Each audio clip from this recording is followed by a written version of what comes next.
ఇప్పుడు ఈ క్లాస్లో మనం డిస్కస్ చేయబోయేది ఏ క్లాస్ ఏంటి అంటే డేటాబేస్ నుంచి డేటాను తీసుకురావడం అండి. దానికోసం మనం యూజ్ చేసే క్వెరీ ఏంటంటే సెలెక్ట్ క్వెరీ. ఓకేనండి. సో ఇక్కడ మనకి ఏంటంటే మొత్తం టేబుల్లో ఉన్న డేటా రావాలి అనుకుంటే మనం ఏం చేస్తామండి, క్వెరీ సెలెక్ట్ స్టార్ ఓకేనా ఫ్రమ్ ఇక్కడ టేబుల్ నేమ్ రాస్తామండి. సో టేబుల్ నేమ్ డేటా మొత్తం వస్తుందండి. అలా కాకుండా నాకు పర్టికులర్ కాలమ్స్ కావాలి అనుకుంటే ఓకేనా సెలెక్ట్ ఇక్కడ చూడండి మొత్తం కాలమ్స్, ఇది స్టార్ అంటే మొత్తం కాలమ్స్ అండి. ఏ టేబుల్ నేమ్ ఇస్తే ఆ టేబుల్ అండి, ఆ టేబుల్లో ఉన్న మొత్తం కాలమ్స్ వస్తాయి, అలాగే మొత్తం రోస్ వస్తాయండి. ఓకేనా ఒక రో ఒక రికార్డ్ అండి, రోలో కాలమ్స్ ఉంటాయి. ఓకేనండి. ఆ కాలమ్స్ అన్నీ వచ్చేస్తాయి. నాకు మొత్తం రికార్డ్స్ అన్నీ కావాలి, నాకు మొత్తం కాలమ్స్ వద్దు. అటువంటిప్పుడు ఓకేనా కాలం నేమ్ ఇక్కడ కాలం నేమ్ ఇవ్వాలండి, కామా. ఓకేనండి. సో కాలం నేమ్ ఇక్కడ మనం కాలమ్స్ మీకు ఎన్ని కాలమ్స్ కావాలనుకుంటే అన్ని కాలమ్స్ ఇచ్చి ఫ్రమ్ టేబుల్ నేమ్. ఇక్కడ ఏంటండి రికార్డ్స్ అన్నీ వస్తాయి, బట్ పర్టికులర్ కాలమ్స్ మాత్రమే వస్తాయి. ఓకే. అలాగే ఇక్కడ మనకి ఏంటండి ఇక్కడ మనం కావాలనుకుంటే వేర్ కండిషన్ వాడొచ్చండి. ఓకేనా సమ్ కండిషన్ వాడొచ్చండి where clause by using where some condition అండి. ఓకే అండి. అదే ఇక్కడ కూడా ఏంటంటే ఇక్కడ ఏంటంటే మొత్తం కాలమ్స్ వస్తాయి, but some particular condition base చేసుకుని రోస్ వస్తాయి. ఇక్కడ ఏంటండి పర్టికులర్ కాలమ్స్ వస్తాయి, బట్ ఏంటండి బేస్డ్ ఆన్ సమ్ కండిషన్ అండి, సమ్ కండిషన్. సో మీరు ఇలా రాయొచ్చండి.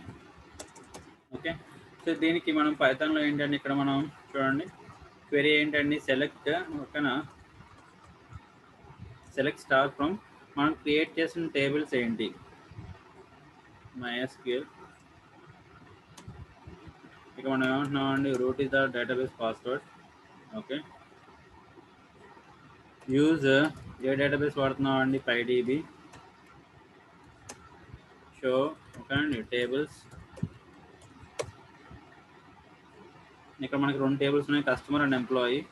ఓకేనా select star from employee. Okay. Records లేవు, కస్టమర్లో ఉన్నాయా అంటే చూద్దాం. కస్టమర్లో ఉన్నాయి 4 రికార్డ్స్ ఉన్నాయి. ఓకేనా డూప్లికేట్స్ అవి ఉన్నాయని తీసేయండి. ఓకే. ఇదే క్వెరీని మనం ఏం చేస్తున్నామండి ఓకేనా పైథాన్లో ఎగ్జిక్యూట్ చేస్తున్నామండి. ఇక్కడ మనం ఎగ్జిక్యూట్ చేస్తున్నామండి ఫ్రమ్ పైథాన్. సో క్వెరీని ఏంటంటే ఎగ్జిక్యూట్ చేసామండి. ఇక్కడ ఏంటండి కర్సర్ ఆబ్జెక్ట్ ఓకేనా మనం ఇక్కడ పంపించిన క్వెరీ ఏంటండి సెలెక్ట్ క్వెరీ కాబట్టి కర్సర్ ఆబ్జెక్ట్ ఏం చేస్తుందండి సమ్ డేటాని రిటర్న్ చేస్తుందండి. ఓకేనా సమ్ డేటాని రిటర్న్ చేస్తుంది. ఓకే. ఆ డేటా మీద అంటే కర్సర్ ఆబ్జెక్ట్లో ఓకేనండి మీకు కర్సర్ ఆబ్జెక్ట్ నుంచి డేటాని మనం ఫెచ్ చేస్తామండి. ఫెచ్ ఆల్ మొత్తం రికార్డ్స్ వస్తాయండి. ఫెచ్ ఆల్ అంటే మొత్తం రికార్డ్స్ వస్తాయి, రికార్డ్స్ మొత్తం వస్తాయండి రికార్డ్స్. ఇప్పుడు ఈ రికార్డ్స్ అనేవి ఎన్ని ఉన్నాయి అని తెలుసుకుందాం అనుకుంటే చూడండి అసలు. ఓకే అండి కమాండ్ ప్రాంప్ట్ ఓపెన్ చేయండి. సో మనకి ప్రోగ్రామ్ ఏంటండి py space test dot py. Okay. 3 records ఉన్నాయండి. ఎన్ని రికార్డ్స్ ఉన్నాయండి మనకి 3 రికార్డ్స్ ఉన్నాయి. ఆ 3 రికార్డ్స్ ఏంటి ఓకేనా దీంట్లో స్టోర్ అయి ఉంటాయండి. ఆ 3 రికార్డ్స్ ఏంటి ఓకేనా దీంట్లో స్టోర్ అయి ఉంటాయండి. దేంట్లో ఈ రికార్డ్స్ అనే దాంట్లో. ఇప్పుడు ఈ రికార్డ్స్ మనం ఏం చేయాలండి ఓకేనా ప్రాసెస్ చేయాలి అంటే అసలు రికార్డ్స్ అనే దాంట్లో మనకి ఎన్ని ఉన్నాయి ఏమున్నాయి ఏ టైప్ ఉందని తెలుసుకోవాలి first. Okay. So type of records అనండి, టైప్స్ ఆఫ్ రికార్డ్స్ అనండి. ఓకే. మీకు టపుల్ టైప్ వచ్చిందండి అంటే టపుల్లో ఉన్న రికార్డ్స్ మనం ఇటరేట్ చేయొచ్చు కదండి. సో టపుల్ టైప్ వచ్చింది. ఓకే. తర్వాత ఇన్ కేస్ కావాలనుకుంటే నేను రికార్డ్స్ని ప్రింట్ చేస్తున్నా. టపుల్ టైప్ వచ్చిన తర్వాత నేను ఏం చేస్తున్నా అంటే రికార్డ్స్ని ప్రింట్ చేస్తున్నాను. ఓకే. మీకు ఏంటండి చూడండి టపుల్లో టపుల్స్ వచ్చినాయి అండి. ఓకే. సో తీసేయండి. మీరు అబ్జర్వ్ చేస్తే ఇక్కడ మనకి ఏముందండి టపుల్స్లో టపుల్స్ వచ్చినాయి. ఓకే. ఇక్కడ చూడండి ఒక్కొక్క టపుల్లో ఏమున్నాయండి, ఒక్కొక్క టపుల్లో మీకు ఓకేనా, ఒక్కొక్క రికార్డ్ ఉందండి. ఒక్కొక్క టపుల్లో మీకు ఏముంది, ఒక్కొక్క రికార్డ్ ఉంది. ఒక్కొక్క రికార్డ్ ఉంది. రికార్డ్ అనగానే ఏంటండి, రోలో ఏముంటాయని కాలమ్స్, ఒక్కొక్క రో. సో కాబట్టి మనం ఏంటండి, ఇప్పుడు ఈ రికార్డ్స్ మనం ఇటరేట్ చేయొచ్చు by using for record in records. రికార్డ్స్లో ఏమున్నాయని రికార్డ్ ఉన్నాయి కాబట్టి ఇలా రాసామండి. అబ్జర్వ్ చేయండి, ఇక్కడ ప్రింట్ రికార్డ్ అన్నాం అనుకోండి, ప్రింట్ రికార్డ్ అన్నాం అనుకోండి, మీకు ఏమవుతుంది, టపుల్స్ ప్రింట్ అవుతాయి. ఇక్కడ 1 by 1 టపుల్స్ ప్రింట్ అయినాయి. 1 by 1 టపుల్స్ ప్రింట్ అయినాయి. మళ్ళీ ఇక్కడ కావాలనుకుంటే ఈ రికార్డ్ని మనం ఏంటంటే డేటా కింద మనం రిప్రజెంటేషన్ చేయొచ్చండి ఇన్ రికార్డ్. ఓకే, ఇప్పుడు ప్రింట్ మనం డేటా అన్నాం అనుకోండి. ఓకే, సో మీకు ఏమవుతుందండి,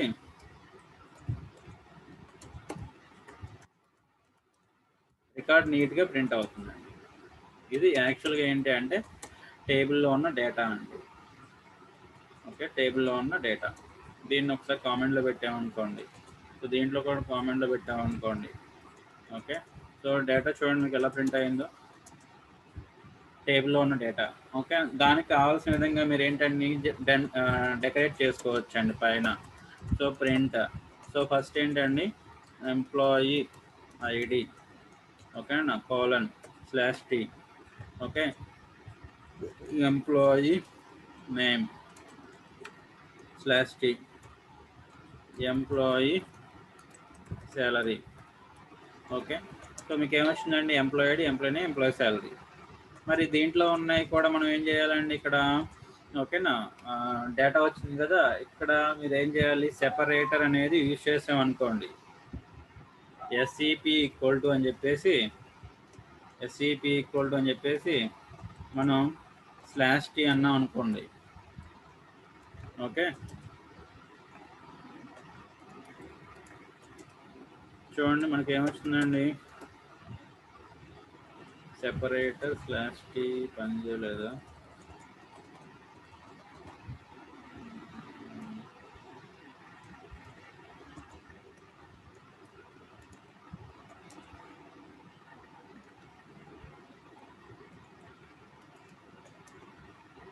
ఓకే, ఇది మీకు రెండవ దానికి ఎంత అంత డేటా వచ్చిందండి, లైక్ ఇదండి. ఓకేనా, మనం అంటే ఫార్మాటింగ్ మీ ఇష్టం అండి, మనం అలైన్ పెట్టుకోవచ్చు. Based on that you have to construct అండి. ఓకేనా, లేదు అనుకుంటే ఫార్మాట్ స్ట్రింగ్ ఫార్మాట్ చేసుకోవచ్చు అండి, మీ ఇష్టం. అది డిస్ప్లే చేయడం అనేది మీ ఇష్టం అండి, మీరు అలానే చేసుకోవచ్చు.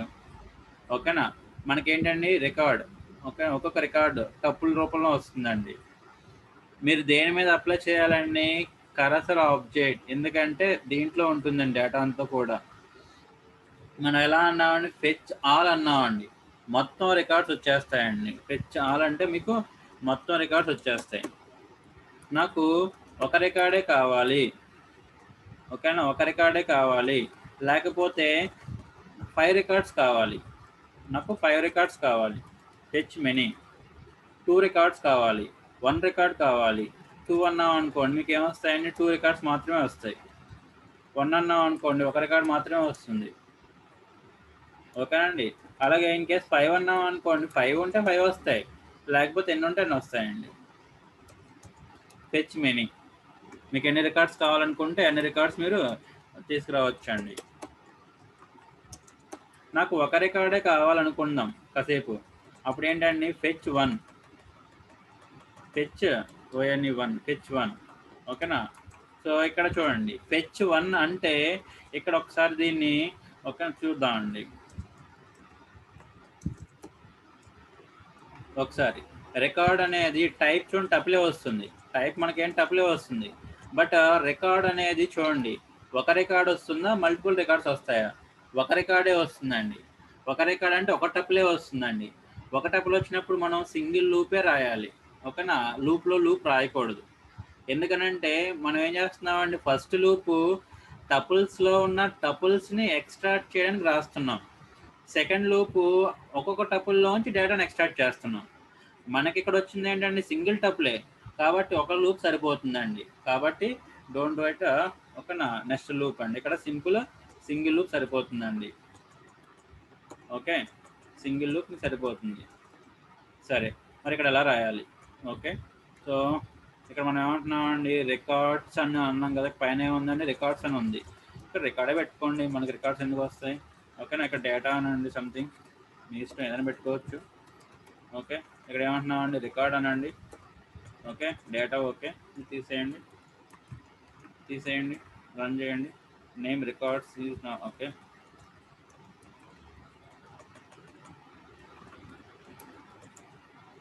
సో డేటా వచ్చిందా అండి? అంతే. మీకు సింగిల్ రికార్డ్ కావాలనుకుంటే ఫెచ్ 1, మల్టిపుల్ రికార్డ్స్ కావాలనుకుంటే ఫెచ్ మెనీ, మొత్తం రికార్డ్స్ కావాలనుకుంటే fetch all. Employee ID, employee name, employee salary. So ఇది డేటాని మనం డేటాబేస్ నుంచి గెట్ చేయడానికి ఓకేనా యూజ్ చేసే కాన్సెప్ట్ అండి. ఓకేనా, fetch 1, fetch all, fetch many.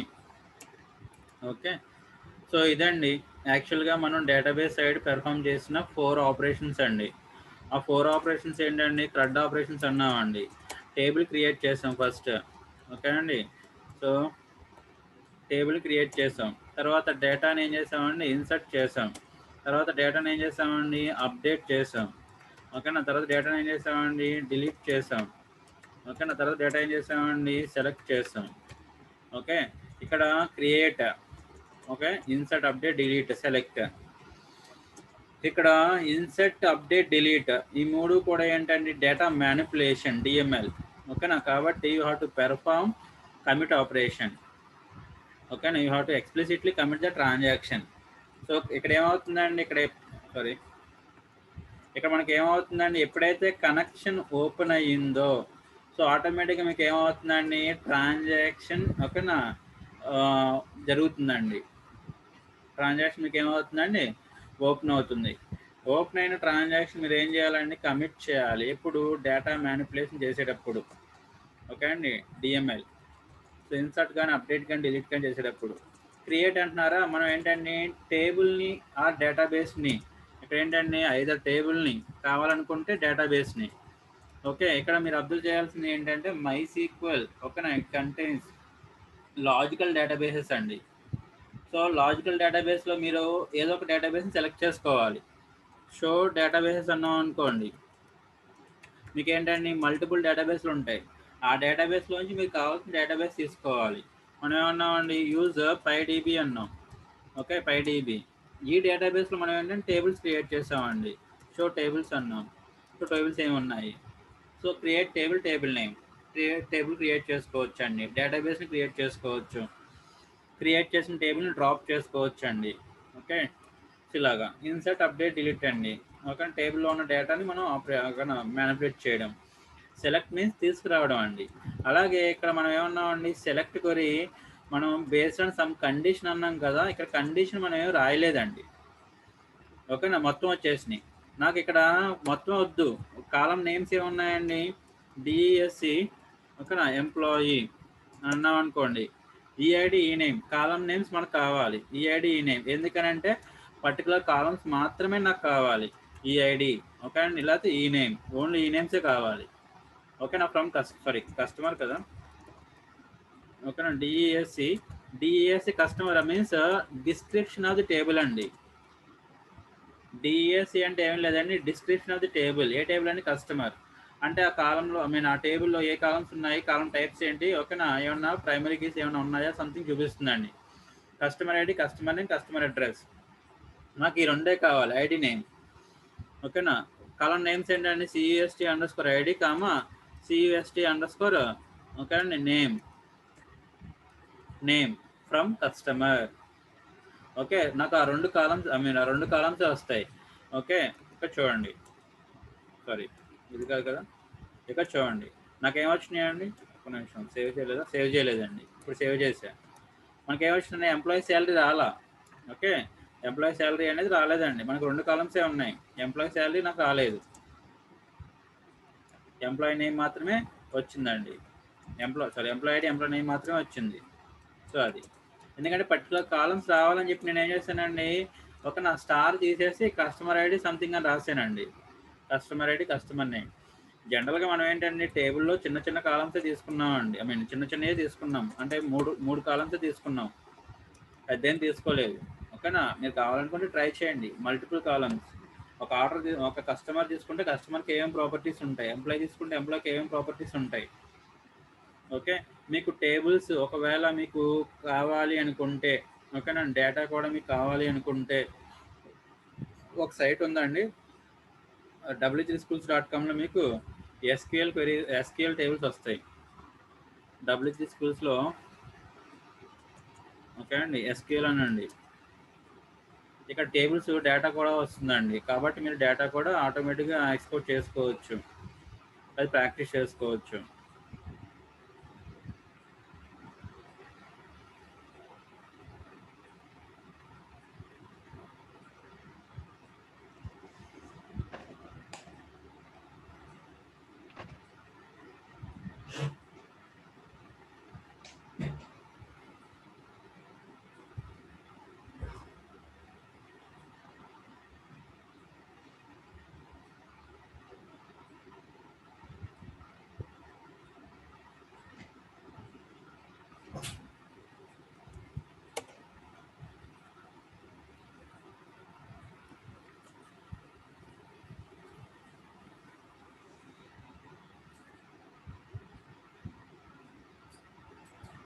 ఇక్కడ ఇలా ఉంది కదండీ! ఇక్కడ రీస్టోర్ డేటాబేస్ అని ఉంది. ఈ రీస్టోర్ డేటాబేస్ మీద క్లిక్ చేశారనుకోండి, వీడు యూజ్ చేస్తున్న టేబుల్స్ అన్నీ కూడా వస్తాయండి. సో, ఫర్ ఏంటంటే మీకు మీన్ దేనికోసం అండి అసలు ఇదిగోండి కస్టమర్ టేబుల్ ఉంది కదా! ఆ కస్టమర్ ప్రాపర్టీస్ ఏముంటాయి? ఓకేనా? ఏముంటాయి? Customer ID, name, contact name, address, city, postal code, country. అలాగే ఒక కేటగిరీస్ తీసుకోండి. సో, ఒక ప్రొడక్ట్‌ని మనం ఓకేనా ఎలా పర్చేస్ చేస్తున్నప్పుడు category ID, category name, description. Okay అండి. ఆర్డర్ చేస్తున్నాం అనుకోండి. ఆర్డర్ ఐడి ఓకేనా customer ID, employee ID, order date, shipper date something. ఇవన్నీ టేబుల్స్ రిలేషన్స్ కూడా ఉన్నాయండి. కావాలంటే ఓకేనా చూసుకోండి. ఇక్కడ టేబుల్స్ ప్రీ డిఫైన్ డేటా ఉంటుంది. ఓకేనా లేదు మీరు కావాలనుకుంటే స్టేట్మెంట్స్ ఇక్కడే ఎగ్జిక్యూట్ చేసుకోవచ్చు. సెలెక్ట్ స్టార్ ఫ్రమ్ మనం ఇక్కడ కస్టమర్ అన్నాం కదా! ఇక్కడ ఆర్డర్ అనండి, ఆర్డర్స్ అనండి. ఇక్కడ రన్ యాస్ క్యూల్ అనండి. ఆటోమేటిక్‌గా ఆర్డర్స్ టేబుల్‌లోనే డేటా వచ్చిందండి. మీరు ఈ యొక్క టేబుల్స్‌ని ఎగ్జామిన్ చేసుకుంటే ఓకేనా? టేబుల్‌కి రిలేషన్ ఏమి ఇచ్చాడు. ఓకేనండి. తర్వాత మీకు కాలమ్ నేమ్స్ ఏంటి ఒక ఐడియా వస్తుందండి. సో, ఒక ఎస్‌క్యూఎల్ అంటే బేసిక్ ఐడియా వస్తుందండి. కాబట్టి ఇన్ కేస్ ఒకవేళ మీరు చూస్తే చూడండి ఈ టేబుల్స్. ఓకే. w3schools.comలో మీకు ఓకేనా ఏదన్నా ఒక ఎగ్జాంపుల్ తీసుకుంటే ఎగ్జాంపుల్ ఇక్కడ డేటాబేస్‌లో వస్తాయండి. దాన్ని రీస్టోర్ చేసుకుంటే మీకు ఇయన్నీ వస్తాయి. మీరు సెలెక్ట్ చేసుకోండి. ఓకేనా టేబుల్స్ క్రియేట్ చేసుకోండి ఫస్ట్. అన్ని క్వెరీస్ అవే. బట్ ఏంటంటే ఆహ్, ఆహ్, కాలమ్ నేమ్స్ మీరు జాగ్రత్తగా పెట్టుకోవాలి. ఒక్కో టేబుల్ జాగ్రత్తగా నీట్‌గా క్రియేట్ చేసుకోవాలి. సో, అది. సో, ఇదండి. ఓకే. మనకిక్కడ ఇంకోటి ఏంటంటే ఇక్కడ కండిషన్ వాడలేదు. ఒకవేళ కండిషన్ వాడామనుకుందాం. ఎక్కడండి ఇక్కడ కండిషన్ వాడలేదు. ఇక్కడ కండిషన్ ఏంటంటే ఇక్కడ కస్టమర్ వేర్ ఓకే అండి CUST_ADD కస్టమర్ అడ్రస్ అనేది ఓకే అండి కస్టమర్ అడ్రస్ అనేది మనకి యాక్చువల్గా MySQL డేటాబేస్లో కస్టమర్ అడ్రస్ ఏముందండి సెలెక్ట్ స్టార్ ఫ్రమ్ కస్టమర్ అంటే ఏమొచ్చింది ఓకేనా GNT అని వచ్చింది ఓకే ఇక్కడ నేను ఏమంటున్నానండి GNT అంటున్నా ఓకే యాజ్ ఇట్ ఈజ్ ఉండాలి ఉంటేనే చెక్ వస్తుంది ఇలా ఉంటే మీకు ఏమొస్తుందండి దానికి సంబంధించిన రికార్డ్ వస్తుందండి ఒక రికార్డే ఉంది ఒక రికార్డే వచ్చిందండి వేర్ కండిషన్ వాడాం ఆ కండిషన్ మ్యాచ్ అయిన రికార్డ్స్ అన్నీ వస్తాయండి ఓకేనా ఇక్కడ నేను GNT మనం ఏమన్నాయండి 2 ఉంది స్పేస్ ఇచ్చి 2 ఓకేనా 2 రికార్డ్స్ మ్యాచ్ అయినాయి ఓకే ఒకసారి చెక్ చేయండి 2 రికార్డ్స్ వచ్చినాయో లేదో ఒకటే వచ్చిందా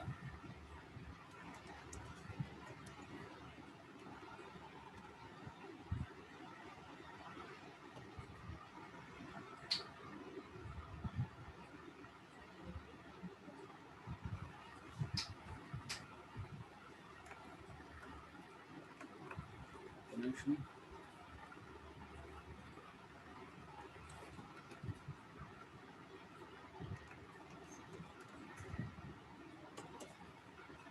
టూ రికార్డ్స్ వచ్చినాయి ఇక్కడ బట్ ఇక్కడ ఏంటంటే ఒక రికార్డ్ వచ్చింది. ఓహో! ఓకే. ఓకే. ఓకే. ఓకే. ఇక్కడ ఏంటండి 2 వచ్చినాయి.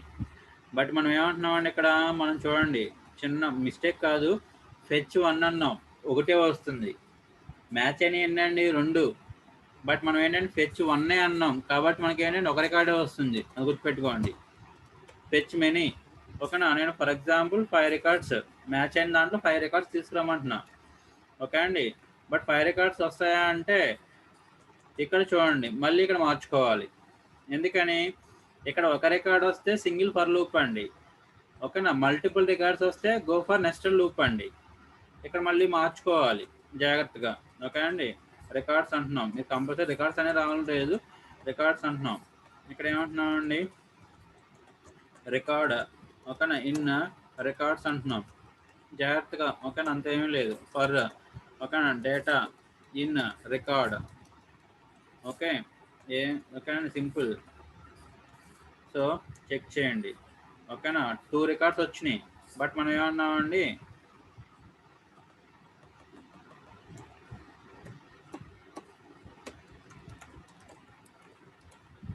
ఓకే 2 రికార్డ్స్ ఇది. సో ఏం లేదండి. ఓకేనా. మనం ఏంటండి వేర్ కండిషన్ మ్యాచ్ అయిన రికార్డ్స్ ఎన్ని ఉన్నాయో 2, 3 ఎన్నో ఉన్నాయండి. బట్ ఇందాక రాసి మనం ఏంటి ఫెచ్ 1 అన్నాం అంతే. దాంట్లో ఉన్న ఫస్ట్ రికార్డ్ మాత్రమే వస్తుంది.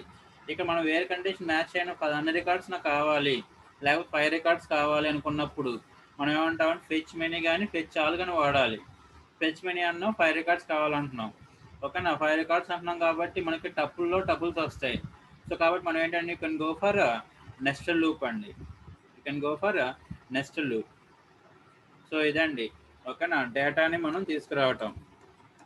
అలాగే ఇక్కడ మనకి క్వెరీ ఫార్మాట్ స్ట్రింగ్ అని చెప్పేసి మనం రాసుకోవచ్చు అండి. యాక్చువల్గా ఎలా అంటే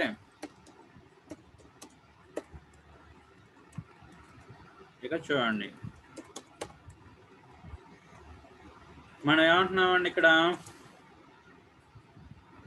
కస్టమర్ అడ్రస్ నేను పంపిస్తానండి. కస్టమర్ అడ్రస్ని నేను పంపిస్తా. ఆ అడ్రస్సే నాకు కావాలి. ఆ అడ్రస్ ఉన్న కస్టమర్ నాకు కావాలి. అడ్రస్ మీరు మాన్యువల్గా పంపిస్తారు. సో నేను ఇలా పెట్టానండి. ఓకేనా. డాట్ ఫార్మాట్ అనొచ్చు. ఎందుకని స్ట్రింగ్ క్లాస్లో ఉన్న మెథడ్ అండి ఫార్మాట్. ఇక్కడ ఏం ఇవ్వాలి ఓకేనా CUST సంథింగ్ అడ్రస్ ఆర్ ఓకేనా అడ్రస్ CST_ADD. బట్ ఈ కస్టమర్ అడ్రస్ నేను ఏంటండి ఫ్రంట్ ఎండ్ నుంచి తీసుకురావాలి క్లయింట్ నుంచి. ఓకేనా. ఏది ఇస్తే అది input. Okay.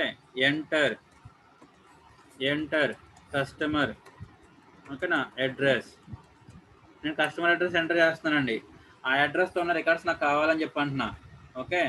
So CLS enter customer address. నేను ఏమంటున్నానండి ఓకేనా GNT అంటున్నా. ఓకే. ఒక రికార్డ్ వచ్చింది. మళ్ళీ ఎంటర్ చేస్తున్నా ఓకేనా GNT స్పేస్ 2 రికార్డ్స్. మీ ఇష్టం అండి. ఓకేనా. సంథింగ్ BZA రికార్డ్స్ ఏం లేదనుకోండి no problem. 0 records. Okay. No records. So ఇదేంటండి మనం ఆల్రెడీ చూసామండి. ఓకేనా. Query string like formatted string అండి. ఫార్మాటెడ్ స్ట్రింగ్ ఇది ఆల్రెడీ మనం చూసామండి. ఎలాగా స్ట్రింగ్స్లో మనకు కావలసిన పొజిషన్లో మనం వాల్యూస్ని ప్లేస్ చేయాలి అనుకుంటే స్ట్రింగ్ క్లాస్లో ఉన్న ఫార్మాట్ మెథడ్ని మనం యూజ్ చేస్తామండి. నాకు ఇక్కడ ఒక్కటే నాకు కావాల్సింది కావాలి. ఓకేనా. కాబట్టి నేను ఏం చేశానండి అక్కడే కర్లీ బ్రేసెస్ పెట్టా.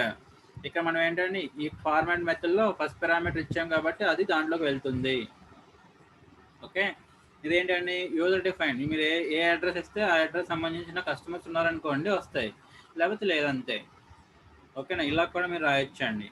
సో ఇదేంటండి మనకి ఏ అడ్రస్ కావాలంటే ఏ రికార్డ్ కావాలనుకుంటే ఆ రికార్డ్ వస్తుందండి ఇది. సో ఏం లేదు ఇక్కడ చిన్న మోడిఫికేషన్ అంతేనండి. కస్టమర్ అడ్రస్ని మనం ఎంటర్ చేస్తున్నాం. కస్టమర్ అడ్రస్ని కీబోర్డ్ నుంచి ఎంటర్ చేస్తున్నామండి. ఎంటర్ చేసిన వాల్యూని మనం ఏం చేస్తున్నామండి యాక్చువల్గా ఇక్కడ ప్లేస్ చేయాలి. ఇందాక ఇక్కడ ఫిక్స్ చేసేసాం. ఫిక్స్ చేయకుండా మనం ఏం చేస్తున్నాం ప్లేస్ చేయాలి. ప్లేస్ చేయాలంటే మనం ఏం చేస్తున్నాం కర్లీ బ్రేసెస్ యూజ్ చేసాం. కర్లీ బ్రేసెస్ యూజ్ చేసి మనం ఏం చేయొచ్చండి స్ట్రింగ్ క్లాస్లో ఉన్న ఫార్మాటెడ్ మెథడ్ యూజ్ చేయొచ్చండి. ఇక్కడ మనకి ఎన్ని పారామీటర్స్, ఎన్ని పొజిషన్ ఆర్గ్యుమెంట్స్ కావాలి, ఒకటే కాబట్టి ఒకటే ఇచ్చామండి, అంతే, దట్స్ ఇట్. సో ఇదండి యాక్చువల్గా ఏంటంటే డేటాబేస్ నుంచి మనం డేటాని పైథాన్ యూజ్ చేసుకుంటే ఎలా ఆర్గనైజ్ చేయొచ్చు అని. ఓకేనా? సో ఇది ఇక్కడతో డేటాబేస్ కాన్సెప్ట్స్ కంప్లీట్ అండి మనకున్న దాని ప్రకారం. ఓకేనా అండి? నెక్స్ట్ ఇంకా ఒక ఎర్రర్ వస్తుంది, చూపించండి.